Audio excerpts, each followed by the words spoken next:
What it do, peeps? It's the Beat Chef from Watch the Damn Tape. Hit that like, that share, that subscribe button. Hit that bell to get notified when I drop my next video. To my new subscribers, thank you for watching. I hope you enjoy the show and I hope you get something from the content. To my day ones, thank you for helping me continue to build this platform and continue this WNBA conversation. Woo. Busy week. Unrivaled, unrivaled, unrivaled. They made a splash.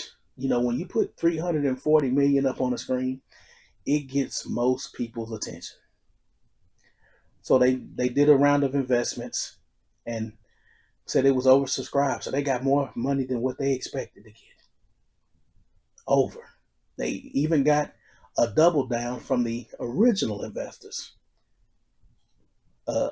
Warner Discovery, Serena Williams, and Alex Morgan's investment groups doubled down on their contribution. But the thing that really got me, besides the money and the Bessemer Group, the Bessemer Group is an old company. Old. They got old money. Way back from the 1900s, founded by one of the co-founders with Carnegie, Andrew Carnegie, with the steel that took over America during the Industrial Revolution. So they got money way back, old money, before little faces on bills, old money. So yeah, and they got a lot of stuff in their portfolio. Vast company, a lot of tech, Wix, Canva, you name it, they got it in their portfolio. Surprisingly, when you look at their portfolio, and I'll leave a link to their portfolio, they have Unrivaled listed. All the other companies, they tell you what they're about, but they don't tell you what an Unrivaled is. Interesting. But what really got me was Alex Basil, who is Nafisa Collier's husband, and he is the president of Unrivaled. See, Nafisa and Brianna are just the co-founders. That's important. Co-founders. So we all know the story. I told you about John Skipper, the former head of ESPN, and I told you about David Levy, the former TNT executive. How they came in and they said, "Hey, we will help you, and we'll get this. We'll invest." Well, that investment came at a price, and those two men are basically what I call vampires. So, really, to be honest, I don't believe Nafisa Collier and Breonna Stewart own much of Unrivaled. Period. It's a small portion that they own, but they have given up control and power. And it was basically said by Alex Bazel. So this is what he said when he was speaking to Front Office Sports. Unlike the first two rounds where we went out in the market, this one was organic. And he's speaking about the first time they went out and crowdfunded to get Unrivaled started, because it was started in 2023. That's when the vision came to them. But they didn't really get it ramped until 2024. Okay, so that's what he told Front Office Sports. We weren't searching for more capital. We built a long enough runway to operate without it. That's what he thought. But it was the right partner in Bessemer, who is one of the biggest tech funds in the world. And this part really got me right here. What I've learned from a lot of our great advisors I have is this. When you can take the money when you don't need it, it's much better when you can go to find the money when you do need it. That would seem like that would be common sense, but he didn't think of growth and expansion. So I know his business acumen is kind of low. The advisors, I believe, are John Skipper and David Levy. They told him, look, we can double up the investment, but it's going to get the same result. You need more capital in here. We need a bigger partner, but you're going to have to give up a larger chunk than what we bought. You're going to have to bring in some real money if we're going to get this thing going to where we want to go, the end game. So Alex keeps talking, and he talks to front office, and he said the one part that really surprised me, being though your wife and her ex teammate at Connecticut, or just a Connecticut alum, they wanted to start a league for women, by women. And he says, we went to the WNBA early. Why would you go to the WNBA to get funding? Number one, told them about it, and we were certainly open to a partnership in terms of equity and ownership. Key word he took out, left out, was control. It's really to draw the comparison like what's gone on between the TGL and the PGA. That's how we looked at it and approached it. We would be the majority investors in control, but they would still have upside and skin in the game with women's basketball year round. They chose not to do that, and that's an exact quote from him. Now, young Alex has to realize, why would you go to some billionaires and tell them to invest in a company that does basketball? They have no control, but you got control of their money. And it's under the guise of, so the women can play basketball all year round. When your wife and the league just jumped out of a bargaining agreement, your wife jumped out of a contract. They dissolved the contract. And now you want me to go into a contract with your company with no control. I know they laughed him out the door. That's what happened. Now, the thing is, he said some interesting things as well when he was talking about the Caitlin Clark impact. And he mentioned one thing that I thought was pretty interesting. He said, cognizant that she is still dealing with an injury, Unrivaled has a standing offer to Caitlin Clark without purposely trying to pressure her to join the 3-on-3 Winter League. I think first and foremost, the injury just sucks for her, said Unrivaled President Alex Bizzell, the husband of co-founder Nafisa Collier of Unrivaled. Women's basketball is better when she's playing, so I hope she does get healthy quickly. I think we all wish the same thing. How we approach it is we really don't apply pressure. Everyone who's currently in the league and who's a top player, that's important, not just her, knows we're a phone call away. He's sending the bat signal. And as of recording this video, because I wanted to wait, because one thing about Unrivaled, they piggyback off of anything that happens in the WNBA when they do their news releases. All-Star game, they did their All-Star game. They did their All-Star festivities. They did like an All-Star thing a mile away from where the WNBA All-Star thing was at. When the players first came out of negotiations and everything was after the All-Star game fiasco, they announced the 26 college players signing NIL deals. That was the Flau'jae Johnson, the Juju Watkins, Olivia Miles. All of them signed deals. Flau'jae was already on there, sorry. But it was a bunch of players, Tanaya Latson, a bunch of star players in college right now signed NIL deals. They did that.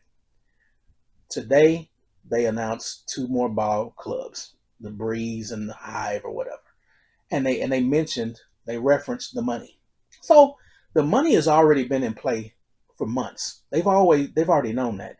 That's the reason why they had the capital to go ahead and sign the 26 players. They didn't have that before. They got that then because he needed a boost. They needed a connect. They got the connect and got the money. Now they're just like the WNBA. They're very secretive. So you don't really have an idea if they really paid the players $200,000. You have no idea how much equity and how much the equity is worth. And you don't know how much money the investors actually poured into them. And you don't know how much money the league really made and how much they spent because it's all private. And that's a reason. Now you got to ask yourself this one question about all this, regardless of the 340 million, which is really peanuts to billionaires. You got to ask yourself one question. You got the WNBA and you broke a contract because you want more, whatever, you want 50-50 split on revenue. But if all these other leagues, the foreign leagues and Unrivaled, are paying so much money and it's so great, why are you fighting to get the little money when you got all this money over here? Nobody ever asked these players that question, but I know the answer. Really, when Alex Basil went to the WNBA, he was really going to the NBA. See, I made a video where I explained how the NBA is the husband, and he gave the ex-wife a 50-50 split on a small company so she wouldn't have to bug him. And he helped her out for a number of years. The employees of the wife's company are Nafisa Collier and Brianna Stewart. They are like, you know what? We don't like the way the wife runs this business.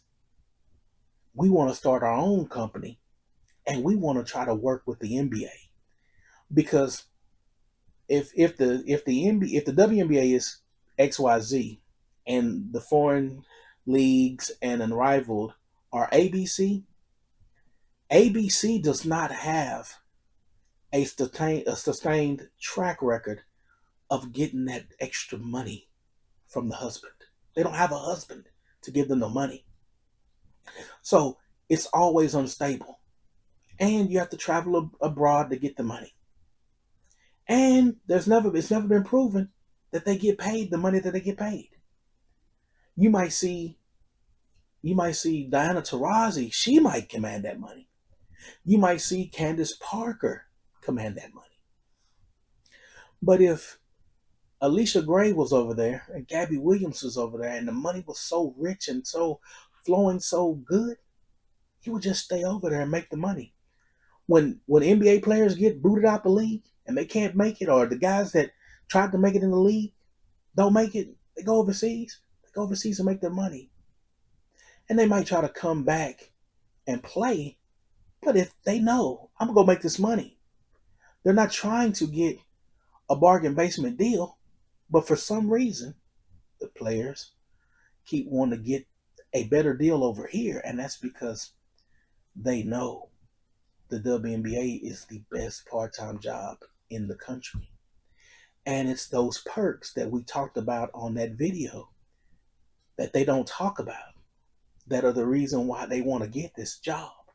Because you get that money for room and board, you get paid lunches, dinners, and breakfast. You get $75,000 towards college tuition a year. They get a lot of perks that they don't talk about. But at Unrivaled, ABC company, it's just that check. But that check ain't guaranteed for 3 years. It ain't nobody signing. You haven't heard a 3-year deal signing with Unrivaled for none of the players that were the originals. He said, yeah, they're gonna come back. They could come back. They got a small equity stake, but that equity might not be enough to pay those bills in 2026. But that WNBA XYZ company, daddy funding that. That money gonna be there. They're gonna always make that investment in the WNBA. So what I think about the the the valuation is basically this. It's a Ponzi scheme. So we can inflate the value and we pray like hell somebody buys it for a lot and we keep a small portion and we get mega wealthy rich off of the sale of the league. That's what the end game is. Keep pumping a little money into it, a little money into it, move it around. It's not going to get a lot of TV. They've already conceded that. It's not going to get the TV views. They're worried about social engagement and social interactions. They're not worried about TV ad dollars. They just want to put the product on, but they know they can tell that from the WNBA ratings are low without Caitlin Clark. It's the proofs in the pudding, and that's why I said Caitlin Clark is the greatest chess piece on the board. And Caitlin Clark, if you're listening, stay out of Unrivaled. Stay out of all of it.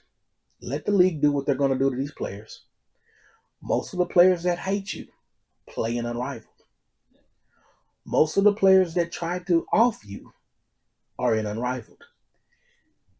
I told you last year, if you play in Unrivaled, $35 million is the starting point for negotiations. Now it's about 50 if they want you. Get 50 if you're going to play. I say no. I say pass on the money. Regardless of what equity stake, how much money they offer you, they can offer you a truckload. Fort Knox. Stay away from it. Get healthy. And if you want to play basketball really, Caitlin, go back to home. Go back to Iowa. Coach, get on the assistant coaches, be an assistant coach with Iowa, and coach this season with the Hawkeyes. Run with them in practice and stay in shape. Your ex-teammates, your friends, your family. Play with them. Don't play with the WNBA or the Unrivaled players. Because whatever money they give you, they already hate you and they're already jealous of you. All it's going to do is intensify it. 3-on-3, it's gonna be worse. Plus, the chances of getting injured are going to be a lot more in Unrivaled. There's no bargaining unit. There's no players association. There's only a contract for blood money with Unrivaled. Stay away from it. But let me know your thoughts on the whole Unrivaled valuation. That's what I think it is. I just think it's a way to pump up a company, and they are praying like hell that the NBA buys them and acquires them. That way, they can buy and acquire them without a CBA and just become an investor, like they tried to get the WNBA to do, the wife's company, and the wife didn't budge. So I know the NBA don't give two shits about funding another women's league that's not making any money. But leave your comments below, like, share, and subscribe. And until next time, folks, peace.